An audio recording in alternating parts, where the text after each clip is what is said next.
American president ने या America as a state ने कोई सीज फायर एक्सटेंशन की बात नहीं की है। ये जॉर्डन और कतर का कॉल है।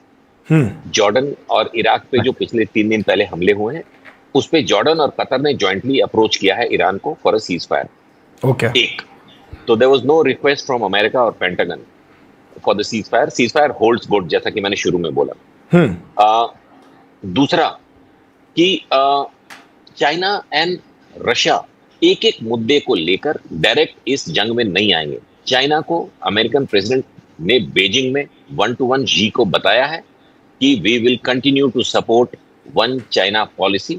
तो ताइपेई आपके पास रहेगा। वहां से वापस लौटते ही ट्रंप ने वो बिलियंस डॉलर की डील, डिफेंस डील, जो ताइवान के साथ करने के लिए उनके टेबल पे रखी थी बिफोर ही केम टू बीजिंग, जाते ही उन्होंने उसको कैंसिल, मतलब ठंडे बस्ते में डाल दिया है।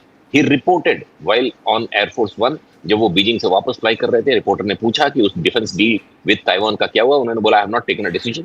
वापस व्हाइट हाउस पहुंच के उन्होंने उस डील को रद्दी में डाल दिया। तो चाइना इज इंप्रेस्ड। चाइना ने ये प्रॉमिस किया था जी ने ट्रंप को, और ट्रंप ने इसको अनाउंस किया था कि जी will not entertain any military request from Iran despite losing energy. एक और जब तक रशियन ऑयल को ट्रंप, दोनों जो major Russian oil sales companies हैं, उनको सैंक्शन के बाहर रखता है, क्योंकि एनर्जी सप्लाई हॉर्मुज से रुकी हुई है, तो दुनिया को ईज आउट करने के लिए ट्रंप ने एक डबल गेम खेला कि चलो Russian oil companies, because Trump का पुतिन के साथ जो इक्वेशन है और ट्रंप के जो बिजनेस इंटरेस्ट है मॉस्को में, वो इंटेंस है, इंक्लूडिंग ट्रंप्स फैमिली।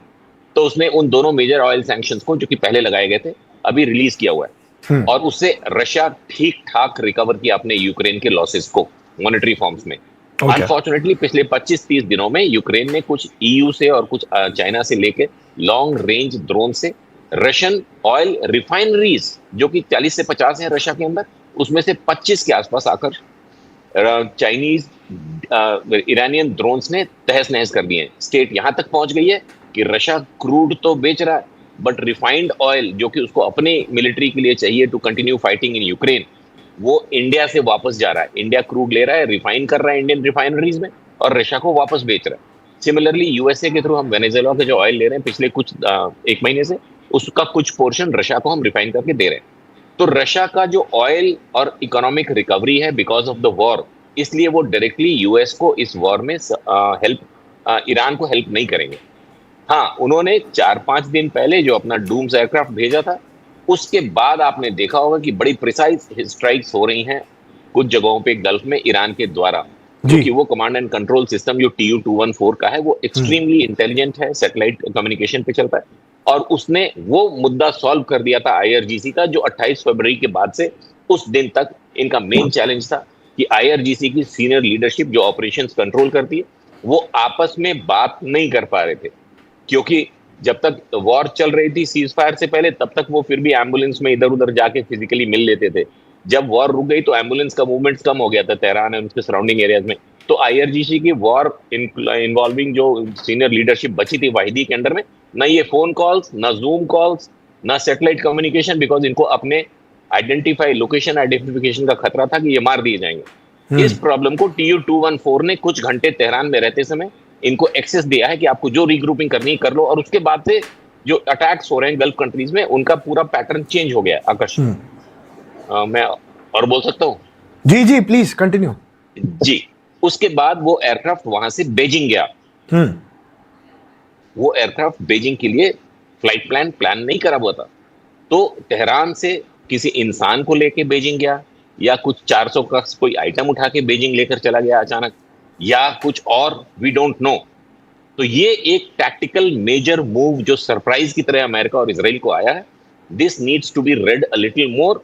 उसके अलावा ईरान की मिलिट्री डिग्रेडेशन, जो मिलिट्री ऑब्जेक्टिव्स थे अमेरिका के, despite, I will again say, अपने को पैनलिस्ट के साथ हूं मैं कि अमेरिका इंडिया के लिए अच्छा नहीं कर रहा है। ट्रंप इंडिया के लिए अच्छा और भी नहीं कर रहा है, क्योंकि उसे खतरा है। वो कहता है लोगों को कि इंडिया से बिजनेस उठा के अमेरिका मिलाओ, तब हम तुम्हें छोड़ेंगे, नहीं तो हम तुम्हारे साथ बिजनेस नहीं करेंगे। नाम लिया इंडिया और चाइना का उसने रिपीटेडली। तो he is a major harm to India. But इस एक तरफ कुआं और खाई वाली बात है कि हमारे बिजनेस इंटरेस्ट को अमेरिका क्या ही डैमेज कर पाएगा आज की स्थिति में। They are surviving on our brains.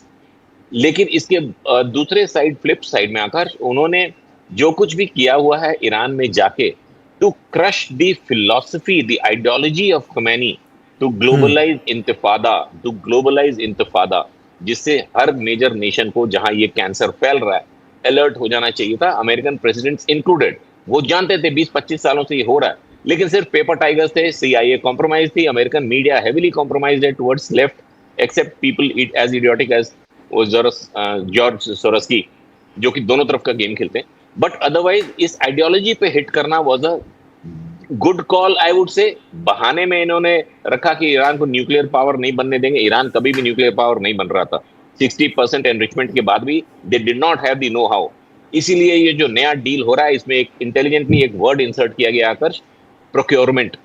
पिछला जो जेसीपीओए था उसमें था कि ईरान को जी एनरिचमेंट नहीं करनी है, न्यूक्लियर वेपन्स नहीं बनाने हैं।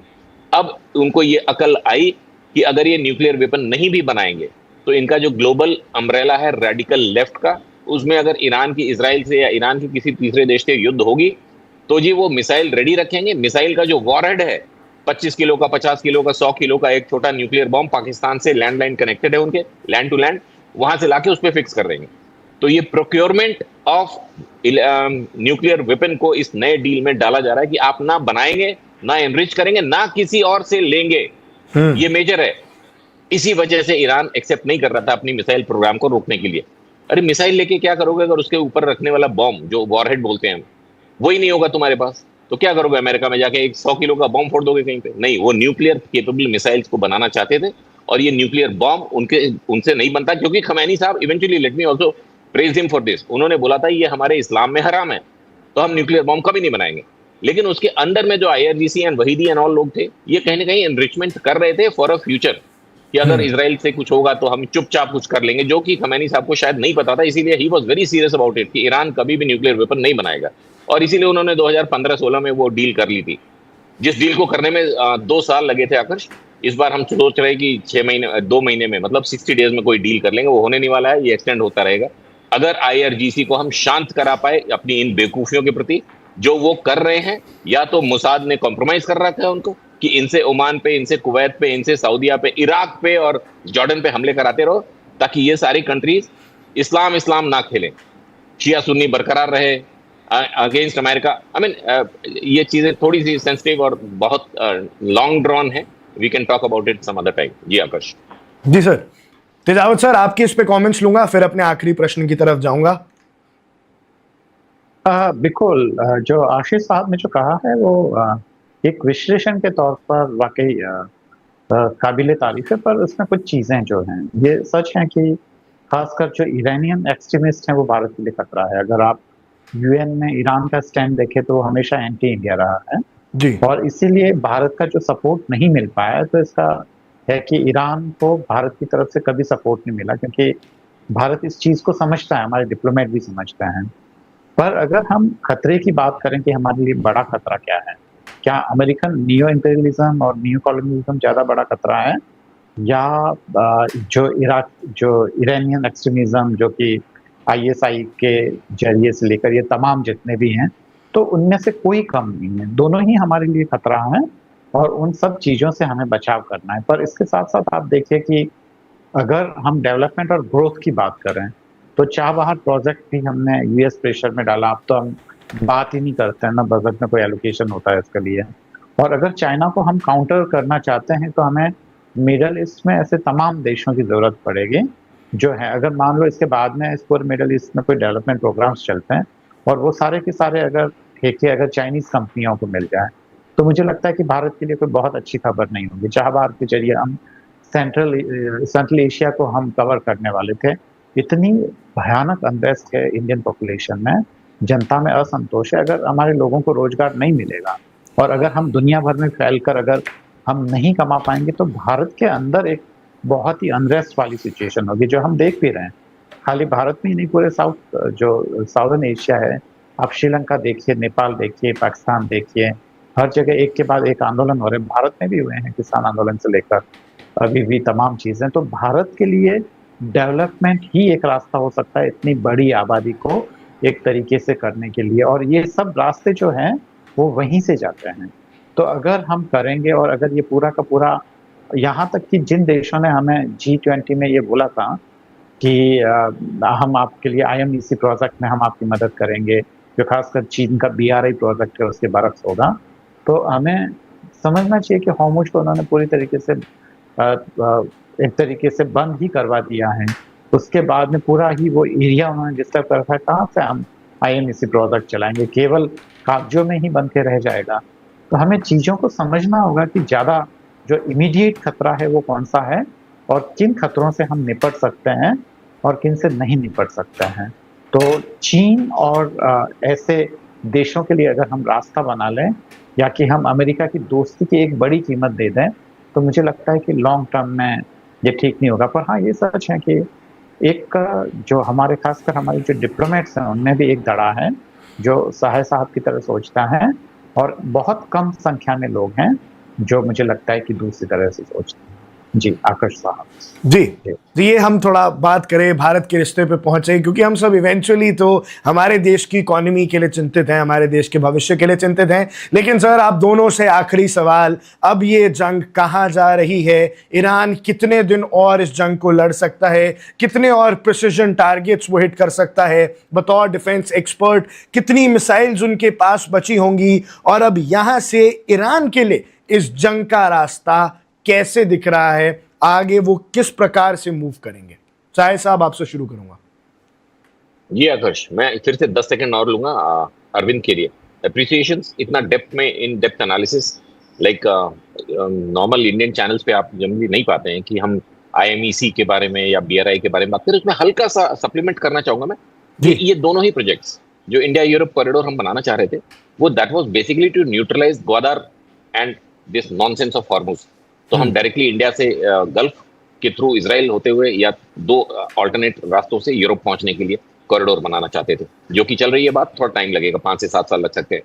और दूसरा BRI, belt and road initiative China का, उसमें भी यूरोप क्या ही हमें हेल्प कर पाता, क्योंकि चाइना ने ये आउट एंड आउट एक डबल गेम खेला था कि उन्होंने पाकिस्तान में जो POK है, जो कि हमारा हिस्सा है, ऑफिशियली हम हैं उसके हकदार, वहां से उन्होंने एक बना दिया ग्वादर पोर्ट तक इकोनॉमिक कॉरिडोर, जिसका ये मतलब हुआ कि चाइना ने ऑफिशियली ये एंडोर्स किया कि POK पाकिस्तान का हिस्सा है, चाइना पाकिस्तान इकोनॉमिक कॉरिडोर।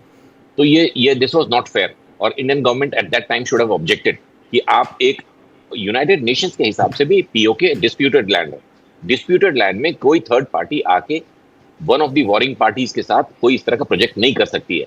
हमें यूनाइटेड नेशंस में रिप्रेजेंट करना चाहिए था और मिलिट्री इंटरवेंशन करना चाहिए था कि CPEC POK के थ्रू नहीं जा सकता। वहां पे हम फेल किए थे, हमारी foreign policy, that was one. ये युद्ध कहां जा रहा आकर्ष? ये युद्ध अभी कब तक IRGC लड़ सकता है?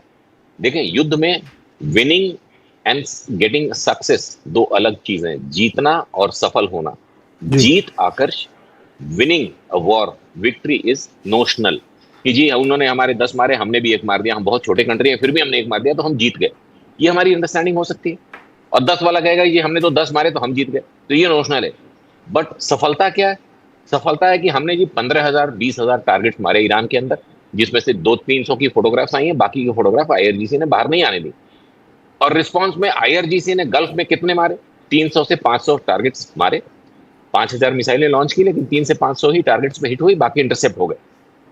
तो सफलता अमेरिका के साथ रही है, जीत नोशनल है। ईरान बोल सकता है ईरान जीता, अमेरिका बोल सकता है अमेरिका, लेकिन जो टैंजिबल्स होते हैं ना, व्हेन यू कैलकुलेट, देन हाँ, अमेरिका का मेजर लॉस हुआ है मिलिट्री हार्डवेयर में, सोल्जर्स में। 17 सोल्जर मर जाना छोटी बात नहीं होती है। और उसके अलावा उनके जो मेजर वेपन मेकर्स हैं, चाहे वो बोइंग हो, GE हो या लॉकहीड मार्टिन हो, जो किल चेन वाले हैं, वो सारे लोग ये एक्सपोज हुए कि जी आप एक शोल्डर फायर्ड मिसाइल से F-15 को मार सकते हो। किसी ने सपने में नहीं सोचा था कि ऐसा भी हो सकता है कि F-15 को एक कंधे पे रॉकेट रख के कोई मार देगा और उसका सारा सिस्टम फेल कर जाएगा, जो कि सैटेलाइट से बात करता है, नेटवर्क सेंट्रिक होता है। तो उसमें एक मेजर एक्सपोजर हुआ America hardware companies, military companies के अगेंस्ट। अगले कुछ दिनों में अमेरिका बहुत major round 2 destruction of Iranian military targets as well as some major critical infra करेगा, ताकि ईरान की जो प्रॉक्सी सपोर्टिंग आइडियोलॉजी है, ये अभी 10 साल पुरानी पीछे गई है, 20 साल 25 साल और पीछे करके अमेरिका निकल जाएगा। अमेरिका इस तरह के हमले बार बार नहीं करता है, ट्रंप बार बार वापस नहीं आएगा। इसलिए पेंटागन भी उसको यूज कर रहा है, इजराइल उसको यूज कर रहा है कि इनको जितना डिग्रेड कर सकते हैं मिलिट्री को ईरान की, तो अब वो ईरानी मिलिट्री के साथ उनके इंफ्रा को भी डिग्रेड करेगा इन द फेज 2। उसके बाद वहां से ये ऑफ रैंप होंगे, विड्रॉ करेंगे पार्शियली। जी आकर जी, ये बहुत अच्छा एनालिसिस बताया आपने कि ट्रंप को यूज करके ईरान को और 20 साल पीछे धकेलना चाहते हैं पेंटागन भी और नेतन्याहू भी, यानी इजराइल भी। तेजावत सर, आपके लास्ट कमेंट्स लेंगे, फिर हम शो की समाप्ति करेंगे। वाकई बिल्कुल ये सच है, क्योंकि उनका जो पर्पस है वो तो यही है कि खासकर ईरानियन नेवी को इतना कमजोर कर दिया जाए कि वो सर न उठा पाए, और आर्थिक रूप से इतना कमजोर कर दिया जाए कि जो ईरानियन प्रॉक्सीज हैं वो उनको मदद न कर सकें। तो ये अमेरिका का ये साफ है, पर ये है कि ये जो सब कुछ था ये अगर हासिल किया गया है तो इजराइल के लिए किया गया है, क्योंकि ये उसका पर्पस था। तो अमेरिका को जबरदस्ती इस पूरी लड़ाई में कितना कूदना चाहिए था, या कि उसके लिए कितना बेनिफिशियल है, और उसमें जो खासकर इजराइल की जो लॉबी है वो कितना सफल रही है, ये अपने आप में सोचने वाली बात है। पर यह सुन के बहुत अच्छा लगा, खासकर साहे साहब, क्योंकि मैं जितने भी नेशनल टेलीविजन वगैरह पे पिछले मुझे अंदाज है कि 3 महीने से जो मैं कहता रहा हूँ कि खासकर यहाँ पे इंडियन फॉरेन पॉलिसी फेल हुई है, खासकर जो सीपेक का जो प्रोजेक्ट है, चाइना और पाकिस्तान का जो जॉइंट प्रोजेक्ट है, तो उसमें भारत को जिस तरीके से प्रतिक्रिया देनी चाहिए थी वो नहीं दी। पर बहुत सारे डिफेंस एक्सपर्ट पता नहीं किस दबाव की वजह से वो इतना इंडियन फॉरेन पॉलिसी को क्रिटिसाइज नहीं करते हैं। पर हाँ, ये सच है, क्योंकि वो था, और भारत खाली एक नॉर्मल ऐसा नहीं है कि उन्होंने विरोध दर्ज नहीं कराया, दर्ज कराने का जो तरीका रहा है, खासकर जो साहिब साहब ने मिलिट्री इंटरवेंशन की जो बात कही, हालांकि वो इतना आसान नहीं होता है, बावजूद उसके मतलब कम से कम इसकी धमकी तो दी जा सकती थी, क्योंकि ये सब इतना था और भारत से पूछा तक नहीं गया, और हमारे लोग अगर शांत बैठे तो मुझे लगता है कि इसके बारे में जरूर सोचना चाहिए था। जी आकर साहब। जी, बहुत बहुत धन्यवाद सर। अब इसी मुद्दे पर हम एक चर्चा फिर से रखेंगे, आप दोनों को भी हम इनवाइट जरूर करेंगे, बहुत जल्द इस चर्चा पे हम शामिल होंगे, क्योंकि बहुत इंपॉर्टेंट बात है पीओके में। अगर आप ऐसे, आज बहुत अच्छे तरीके से साहिब साहब ने समझाया कि पाकिस्तान और चाइना की जो पार्टनरशिप है वो पीओके में नहीं हो सकती है, और इस बात का हम विरोध करेंगे। पर अभी नजरें ईरान और यूएस के इस युद्ध पे हैं। इस हफ्ते क्या होता है, कितनी बड़ी बॉम्बार्टमेंट, 9 दिन हो गए लगातार यूएस को बॉम्बार्टमेंट करते हुए, वो कितने दिन और करते हैं, ईरान कितने दिन और उनके हमले झेल पाता है, आईआरजीसी कितने और खतरनाक जवाबी हमले करता है, ये सब हमें देखना होगा। लेकिन दर्शकों, आपको ऐसे ही बने रहना है तर्कश के साथ, जहां हमारे साथ एक्सपर्ट्स जुड़ के आपको इनसाइट्स देते हैं। आज मैं बहुत बहुत धन्यवाद करना चाहूंगा हमारे दोनों ही पैनलिस्ट का। Sir, very very thank you. आप ऐसे ही हमारे शो में आते रहिए, अपनी इनसाइट्स हमारी ऑडियंस तक पहुंचाते रहिए। Subscribe to One India and never miss an update. Download the One India app now.